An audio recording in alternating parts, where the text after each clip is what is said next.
Good evening, everybody. Kavod Harav, how are you? Thank you, Baruch Hashem. God bless. Thank you.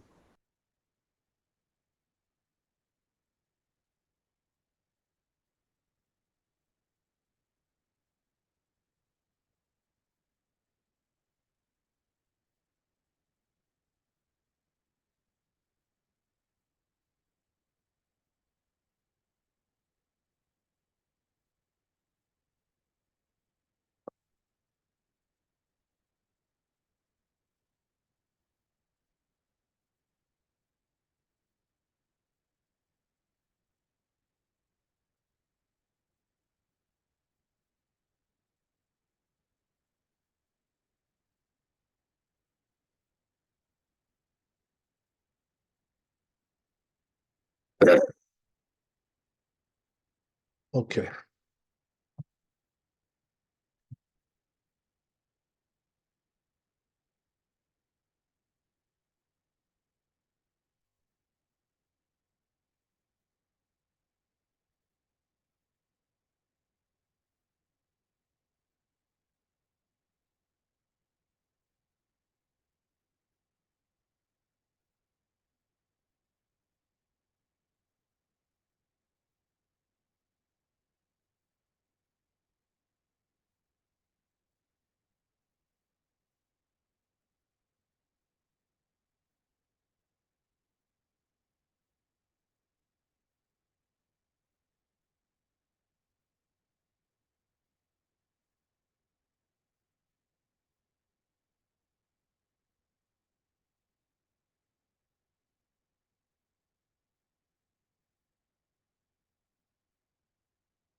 Okay, so we're continuing to Yud Gimel.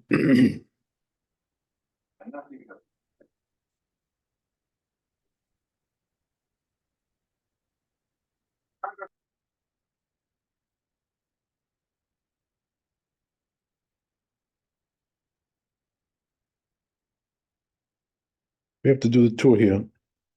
Okay. So it says in the tour, מעשה שגילו יורה מחומצת, כששפכו המים המוחמצים ירדו לבור, ואסור לשתות מימיו בפסח. So what happened over here? That they took a pot, and they wanted to kosher it, meaning that they wanted to boil the water in there in order to kosher it, to make it kosher for Passover. And because it was used for chametz. And it says, so what happened was that when they took that water and spilled it out from the pot after they koshered it, so that water has like chametz in there, taste of chametz, whatever. So what happened was that water went down into the pit, and that pit had water in there. It was like a well, and they forbade to drink from that well on for Passover. Why is that? Because it got mixed up with the leavened water, right? That came from the pot. Okay, so this is like a story that he brings here, the tour about what happened there, and so after that he goes on to say, let's see the Bet Yosef first. I'm not sure if this continues here. But anyway, it says Bet Yosef, Kach hatav Mordechai per kol sha'ah. That's what it says in the Mordechai. V'natan ta'am mishum dechametz memashu. So he says the reason is because, as we said, right, the chametz doesn't get nullified on Passover. So therefore, right, even if you threw that water inside the pit, even though there's enough water there in the well to nullify, but on Passover it doesn't get nullified. Mashma shebi'adu labor b'toch yemei Pesach mereh. So it then implies they're talking about that this happened on Passover itself. They call them a Pesach because if it was before Passover, chametz mitbatel hu b'shishim, because then it would have been nullified in 60th. V'shuv eno chozer v'ni'oran, and it won't come back to bother you anymore, right? In other words, it won't come back to forbid. The dag kama gdolim, according to some the big rabbis, kimo shenitba'er b'siman tav mem zayin, like we already explained already in this chapter, which is 447. Okay, so צריך לומר שיורה שגילו הייתה בת יומה. So right, so it says that it must be that pot that they kashered was not used, was used in the last 24 hours. So therefore, right, it had the taste of chametz in there, because otherwise it would have gotten spoiled after 24 hours and it wouldn't be consequential anymore. So it comes and tells you, right, that it must have been that it was used within 24 hours, and therefore the taste was not spoiled. Okay. Shim lo ken havale noten tam nifgam, because otherwise it would be like giving a bad taste. After the 24 hours it gets spoiled. The shara and will be allowed. But divrei matirin, according to the ones who say oto af bepesach, according to the ones who allow it even on Passover itself. Okay, that's the Bet Yosef. And then he goes on. Katav harokeach, says the Rokach, I'm sorry, Siman Reish Tzadik Aleph, right in the chapter. Lechem nimtzet bedeli maim. If you found bread, right, inside the bucket of water, chaticha echad chametz velo noda, and it's like leavened bread, and we don't know. Kishelakhu hamayim me'adeli im haya bo chametz. When they took the water from the bucket, they don't know if the chametz was there or not. Or lo, or bishlu bo veitanu atavshil. So it says what they did was they cooked that with that water, and it says we allowed to eat that dish that they cooked with that water. But he says, on the other hand, the water which was found in a bucket currently is forbidden, because it's because the chametz is soaking in that water. Ki goy shemevi hamayim shemen natan bo ota she'a chametz, because he says the goy that brought that water, maybe he put that put the chametz in there at that time.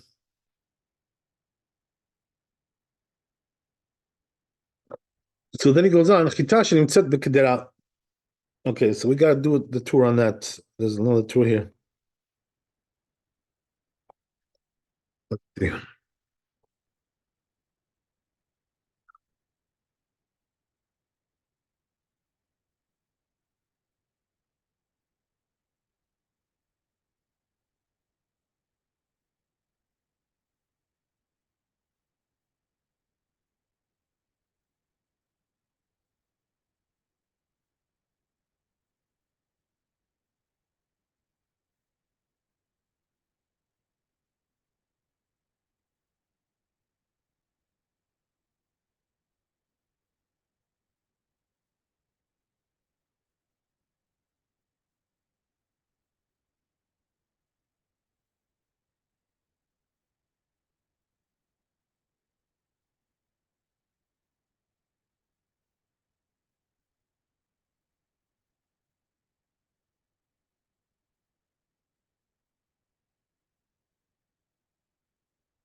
Yeah, so it says like this. Chita shenimtzet b'kedera. Right? If we have wheat that was found in the dish, nesra kaf shegisu ba. So he says the spoon that they use to stir that dish is forbidden. הקדרה ששמוע בקדרות אחרות, שמוע בקדרות אחרות. Now if they put that spoon also in other pots as well, what happens there? כולם אסור, they're all forbidden, he says. כתב עוד חיטה, he writes further that if you have okay, let's see that first before we go on to the next piece. So says the Bet Yosef regarding that. So he says, right, that the case was that wheat was cracked, that means it's chametz, and therefore the spoon that they use to stir that dish is also going to be forbidden because the taste transfers over from the chametz into that spoon. If you have any questions, let me know.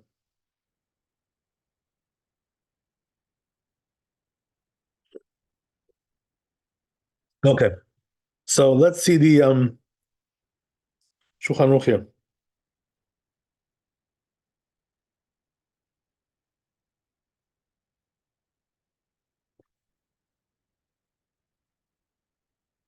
But here's Shulchan Aruch like this: Im higilo yora mechumetzet bat yoma v'yardu hamayim, right, lebor betoch haPesach. So, right, the case was like this. Again, right, to repeat that, that we had the pot that had the taste of chametz in there, and they were trying to kosher the pot for Passover. But the problem is, right, that when they koshered it, with hagalah, boiling water, they spilled out, after they koshered it, they spilled out that water which they used for the hagalah, they spilled it out into the well. So what happened was, as we said, right, in the Torah, that they forbade that well to drink from it on Passover because it got mixed with the taste of the chametz inside that water. And as we said, right, it doesn't get nullified on Passover. So we're talking about that it's Passover, doesn't get nullified, 60th. But if it was before Passover, that would be a different story, right? Then it would be nullified. So anyway, right, it says the Shulchan Aruch here, Asur lishtot mimav b'Pesach b'shvil shenit'aravu, because you're not allowed to drink from that well, right, on Passover. That's it. But after Passover, it's going to be permitted. Why is that? Because after Passover, it will get nullified. It's only during Passover that it doesn't get nullified. So let me ask you a question now, right? Here's $1 million question. Why do we need to nullify it after Passover? Right? Chametz is allowed after Passover, isn't it? So what's the reason we need to nullify? Anybody know what the answer is to that one? Are you talking about something you bought during Passover or before Passover? We're talking about that well that got spilled in there, that chametz water. It became forbidden for Passover, that well. Right? But the question is now, what about after Passover, right? So what I just said was, it's okay. Why? Because after Passover, it will get nullified. But now, right, the question to my answer is, why do you need to nullify it, right? Chametz is allowed after Passover, no?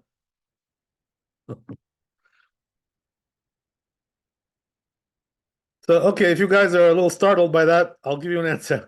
Not sure I understand the question, but go ahead. I'm sorry. It's the separation. You have to separate. It was nullified. Esther, are you in America or are you somewhere else? I'm here in Okay. America. Okay. Now I was just wondering because whatever. I saw something you posted. It looked like you were out of the country. Oh no. Okay, I'm sorry. Yeah. Go ahead. So I'm thinking since it was nullified and then it has now it's after Passover, you have to nullify that nullification. So it's like a separation. But why do you need to nullify? The question is like this: why do you need to nullify if it's you're allowed to have chametz after Passover? No. Yes. So then why do you need to nullify it? Because it was created on Pesach, no? This whole spill thing, right? And therefore what?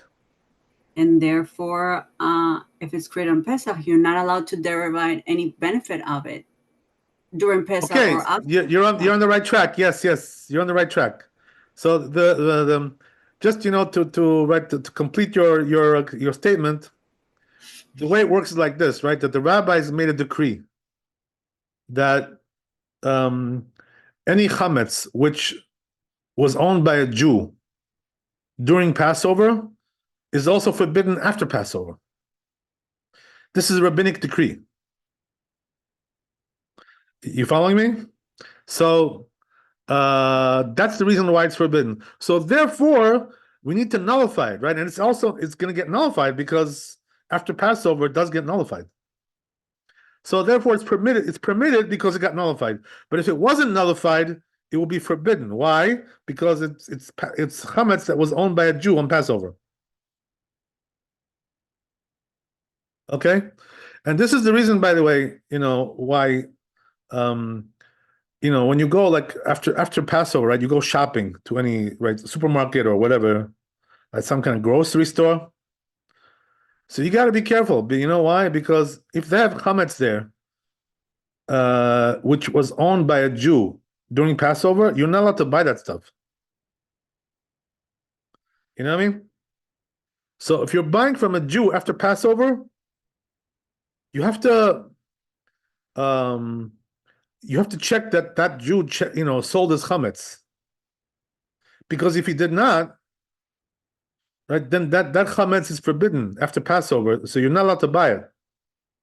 Right, that's what I thought you were asking initially, because that's the rule that I knew about if you were buying something that was potentially. Right, so it's the same concept, you know what I mean? Same issue. So, right, here's the thing that, so therefore, right, what do you got to do? Either you got to buy from a store which sells their chametz, or either that, or you buy from a goy, right? Also, you can buy from a goy.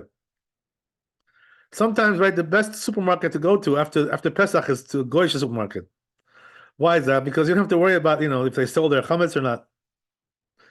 Right, that's one, right? So either you go to a goy, right? You go to your local, goyish supermarket, whatever, or the other option is, as we said, right? You go to a Jew who sold his chametz, or option number 3, right? Let's say you don't have any of those two, so then you got to wait enough time for the turnover in that store, that they already sold their, chametz products that they had on Passover.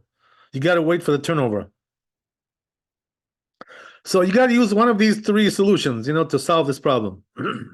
Otherwise, you got a problem. Okay. Yeah. How long is the turnover that you have to Depends wait? on the store, you know what I mean? Like, some stores, they turn over very fast because they have a lot of customers, you know what I mean? Mm-hmm. But you have some stores, which are like very slow, mom and pop, places. Mm-hmm. You know what I mean? So their turnover is not so fast. It could sit there for a month. You never know. You never know what's gonna be. You know what I mean? So yeah, you gotta make that calculation somehow. You know what I mean? To estimate how good their turnover is. Okay, thank you.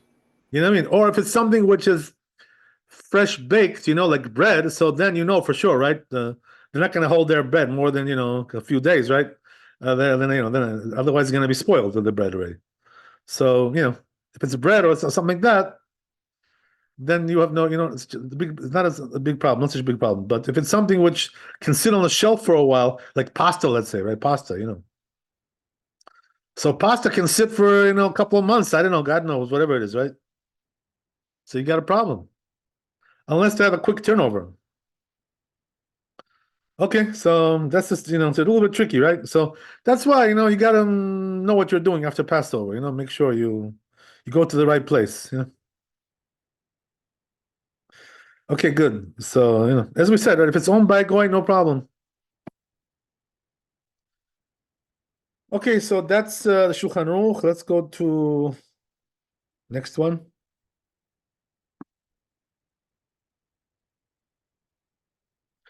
Yudalad.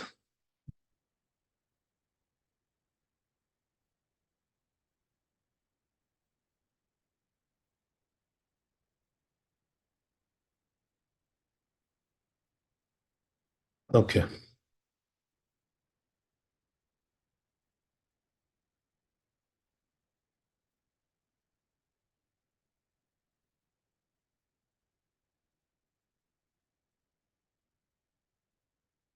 So let's read the Bet Yosef here with the tour together. So the tour says like this, right? Katav od. He writes further, right? The rokah. Chita shenimtzet b'tarnegolet. That if you have a wheat that was found in a chicken, right? We talked about this last week about these issues a little bit, right?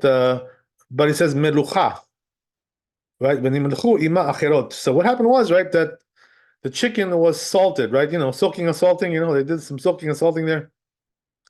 And he says there was also other chickens there, they were also salted together with it. So it was like a bunch of chickens, salted. Adu ad right? So we got to see the tour inside because there's some things missing here. Yeah, so it says the tour inside.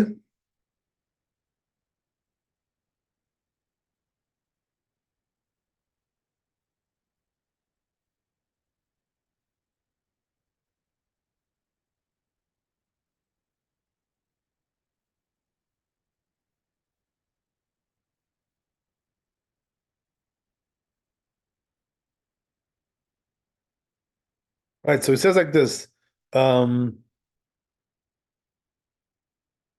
שאותה שנמצאת עליה אסורה. So it says, right, that chicken where the wheat was touching it, like upon it, whatever on it, that's going to be forbidden, that chicken. So he says, what's the reason why? Because he says what happened was that wheat got softened, by the moisture, whatever was there, and therefore it forbids the whole chicken. Right? What are we talking about? Again, right? The same thing on Passover because it doesn't get nullified. Otherwise, if it wasn't Passover, we would just remove the wheat and the rest would be okay. We would just take the the surrounding area, right? As we said, that's about it. Okay, so that's the story there, and then it goes on. But it says the rest of the chickens are okay. Oh, right. The rest of the chickens are okay. Why is that? Because it's not going to spread that far, right? The one little piece of wheat is not going to go to the other chickens. Right? It's not going to go that far. Okay, so let's see the Bet Yosef here.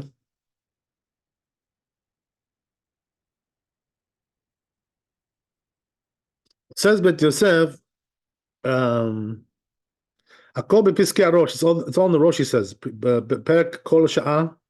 In that perek, uvagot Maimon also, right? This rabbi, Katuv b'shem Samak. He writes the name of the Samak. Kedivrei Arosh. He writes also like the Rosh. V'katav Rabbeinu Yerucham. Also, this rabbi. What about it? Kule Alma Modu she'im nimtzet chita b'tarnagolet kodem milicha. So he says like this, right? That everybody admits that if the wheat was found in the chicken before the salting, dai b'shtifa. So then you could just like soak, wash it off, right? And that's it. You're done. The taste will not spread, into the whole chicken if there's no salt there. Why is that? Because it doesn't permeate, right? You need something to make it permeate. So what makes it permeate? Either, right, because it's very, it's boiling water, right? It's hot water or boiling, or you have the salting over here, right? That's what it does. That's what does it over here. The salting. The salt is sharp, so it makes it permeate. Okay, so yeah. So he says regarding that. So there, you just wash it off. Otherwise, if there was no salt. Katav Rashba, says the Rashba, Shachar Melicha Dai B'Klipa. So says the Rashba that after the salting, right? Oh, so he doesn't agree, right? He says you can just take off the surrounding area. You don't need to forbid the whole chicken, the Rashba says. Why is that, by the way? The reason is because the severity of permeation, right, with salt is not the same as with cooking, boiled water, right? The boiled water makes it permeate all the way. But the salt is not that strong like the boiling water. So therefore, says the Rashba, right, it's just enough to remove the surrounding area, right? That's good enough. Okay. Shechem Nechadar B'Klipa B'Shem Rabbi Eliezer Mimitz. So he says, name of this rabbi, Ad Kan Shano. והכל בו כתב, says this rabbi, בשם הרעב"ד, name of the rabbi, שאם נמצאו בעופות אחר מליחתן חיטים או שעורים, so it says if you found, right, wheat or barley after the chicken was salted, אף על פי שנתבקעו מעמיק כל סביבותיהם וחותך משליך בכל העוף מותר. So he also says, right, that you can just take the surrounding area. And that's good enough, right? You don't have to forbid the whole chicken. So that seems to be like the Rashba, same thing. Okay. ופירוש ולא סגי לה בקולף את מקומו אחר שיסורו במשהו וסביבותיו דווקא הוא דאיקה למך שלאותו משהו עד כן שונו. So he says, right, that explains it. Interesting.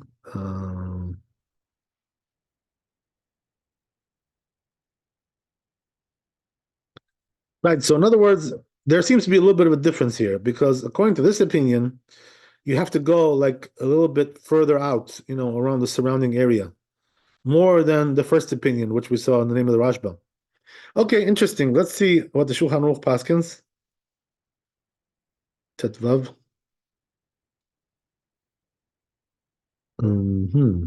Yeah, so it says the Shulchan Aruch, Im nimtzet chita mevukat b'tarnagolet. If you found, as we said, right, cracked wheat in the chicken, kodem melicha. If it was before the salting, right, dai b'shtifa. So all you gotta do is just wash it off, and you're good, good to go. Why is that? Because since that's not going to permeate like that with just cold contact, with no salt, nothing. So if it was after it was salted, so then you need to take the surrounding area, right, as we said. And then he brings the other opinion, right? So there is another opinion, as we just saw, right, here in the Beit Yosef. We saw that you have to go a little bit deeper, more than just the surrounding area, the immediate area, a little bit deeper. Seems like the halacha is like the first opinion, right? That we don't have to go that deep. So it says if other chickens were also salted with it together, kolef et kulam. Oh, look what it says, right? So he says what you should do is, right, take off the surrounding area in all of those chickens.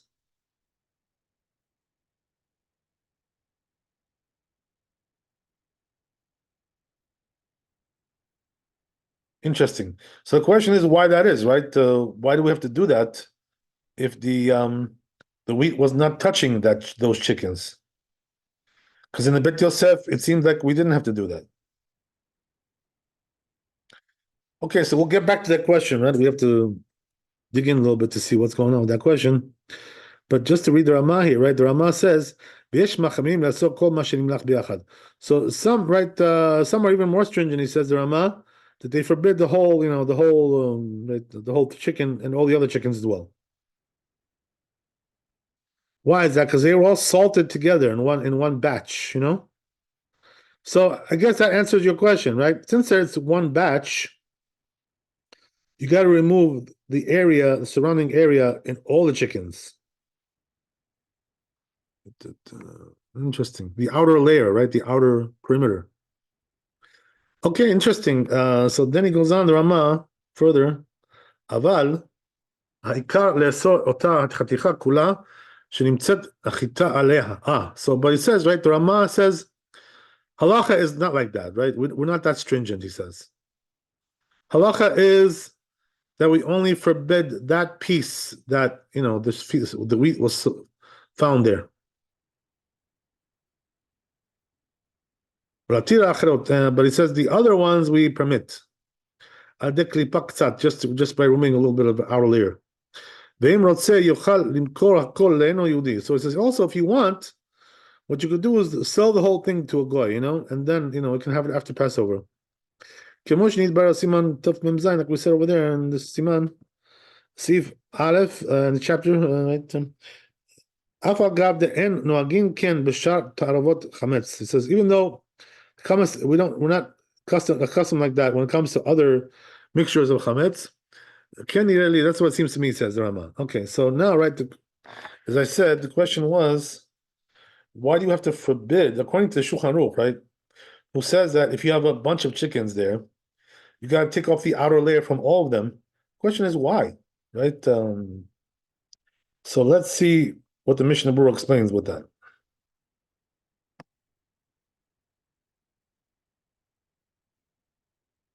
Mhm.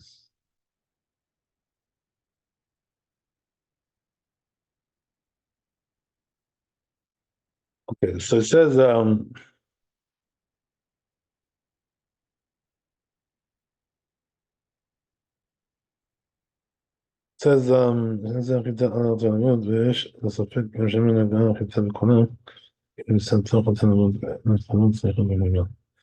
Mishnah Berurah explains it in a very specific way. He says that it's the Shulchan Aruch is talking about a case where the wheat was found on top of the chicken. So he says there is also a chance that the other chickens touch it too. But he says if it was found inside the chicken, so then the chances of it touching the other chickens is very remote. So therefore he says there you don't need that. Interesting. Interesting, very interesting.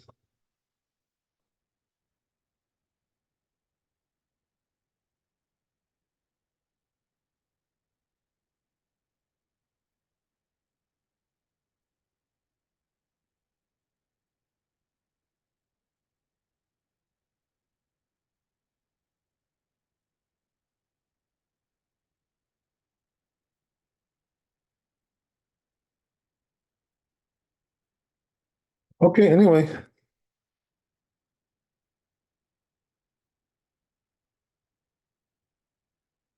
So these are things which are not so common, nowadays.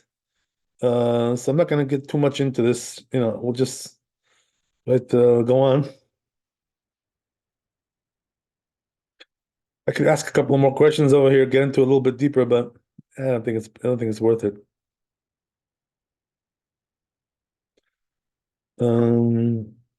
Okay.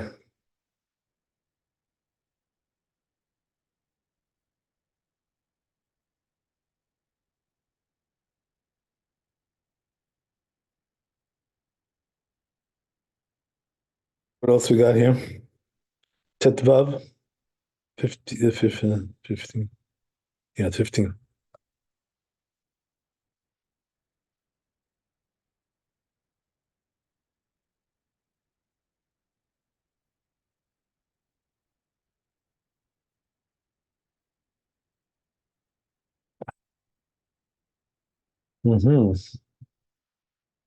So we already did a part of this. Let's see what else we got here.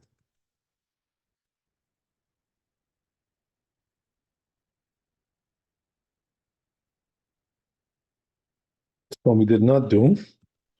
Let's see what else we got here.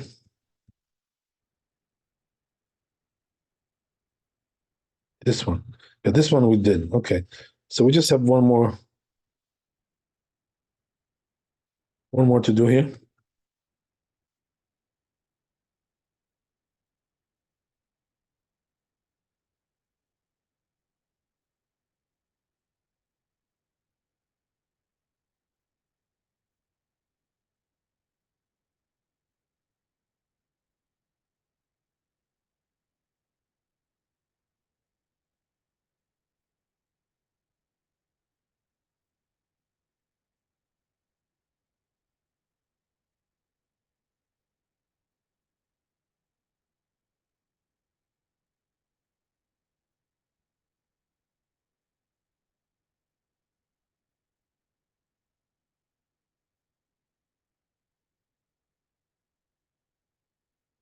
Yeah, so it says like this.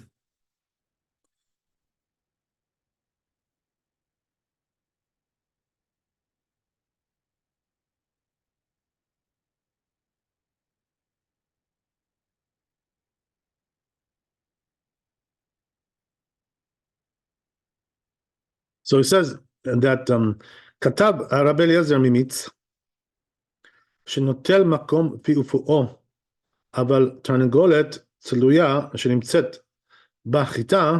So it says if you have a chicken which is roasted and you found wheat, right, inside the chicken, בזה נראים דבריו שכל התרנגולת אסורה. So it says here the whole chicken is forbidden.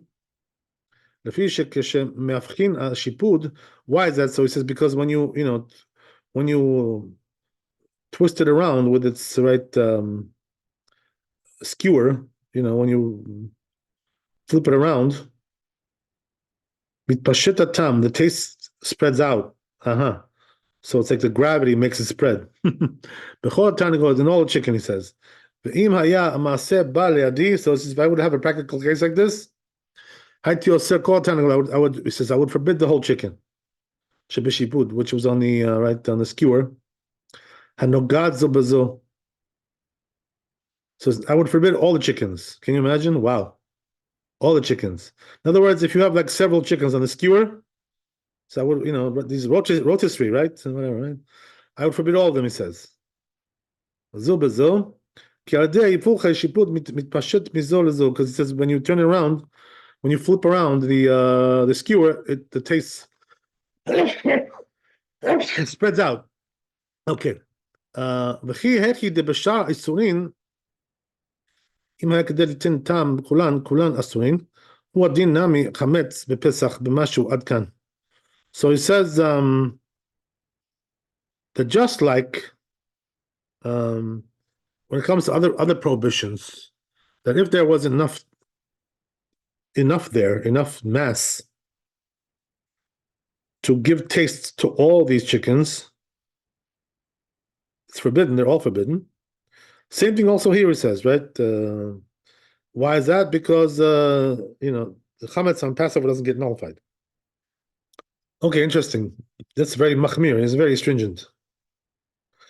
So let's see what the Bet Yosef says about that. Says Bet Yosef, he brings a place where this is written, right? Basiman Taf Mem Zayin, Katavti Divrei Rav Magid. Says I wrote the Rav Magid. Ukama Mesamuch Katav Rabbeinu Dat Arosh. He says also the Tur writes the opinion of the Rosh as well. Bezeh Lashano. This is the language of Orchot Chaim. This is the language of Orchot Chaim. Tzali Roteach Shenafal Alav Chametz. So he says like this, right? That if you have baked, right, something baked, chicken, whatever it is, that fell on it, right, some chametz, and it's like hot, like out of the oven, right? Whatever. So he says you got to take the surrounding area. So if he doesn't know where it fell, you should, then you should take take the outer perimeter from the whole thing. Klipa and la shiur. So it says that this surrounding area doesn't really have a size. Says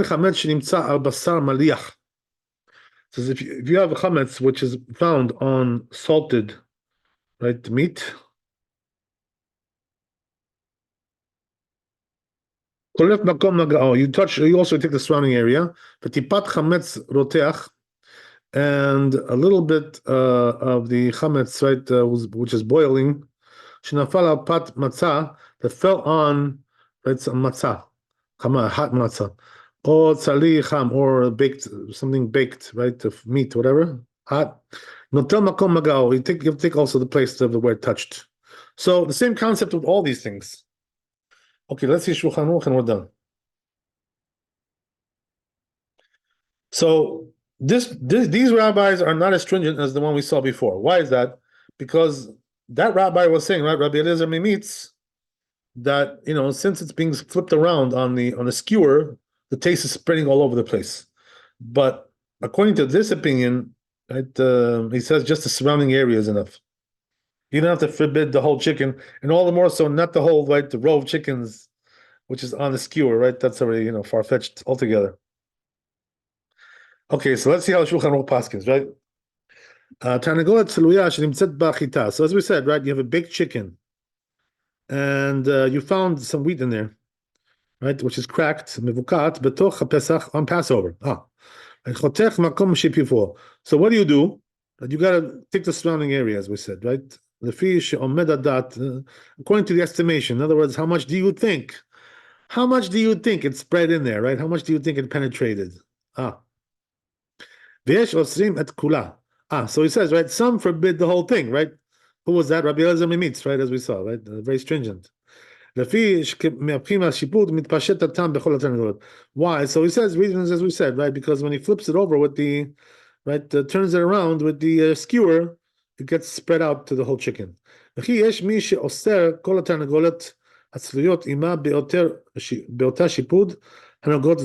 says also there's even one that forbids all the chickens, right?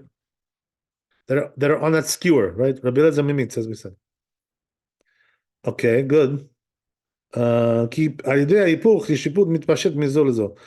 why? Because when you flip around the skewer, turn around the skewer, it gets spread to all the chickens. Wow.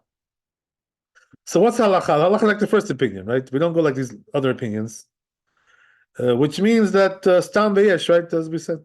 So therefore, the halacha is that we only take the surrounding area, right? Why is that? Why don't we have to forbid the whole chicken? Because after all, it's dry contact, right? There's no water here. It's baking, it's baked or roasted, right? On the, whatever, barbecue, whatever it is, right? So there's no water. So therefore, it doesn't penetrate that deep. It only goes just to the surrounding area. So therefore, we take the surrounding area according to your estimation, right? Whatever you estimate. Good luck with that, right? And that's good enough. God bless you, right? Okay, beautiful. I think we're done, right? We had enough. We had enough dinner for tonight, right? Baruch Hashem. We had all kinds of good dishes over here. So, thanks for coming. Be blessed with wealth and health and happiness. We'll see you tomorrow, Bezat Hashem. And we'll try to finish off this chapter and then move to the other parts of Passover, the other elements of the other issues involved the Passover. Right? I'm sure you're all ready to bake your matzot now, right? You don't need to buy from the store anymore. Right? You're all ready to go, right? So, Bezat Hashem. Okay, so Chazak Baruch, Laila Tov. We'll see you. Kabbalah, thank you so much. God bless. Thank you, Rabbi. God bless.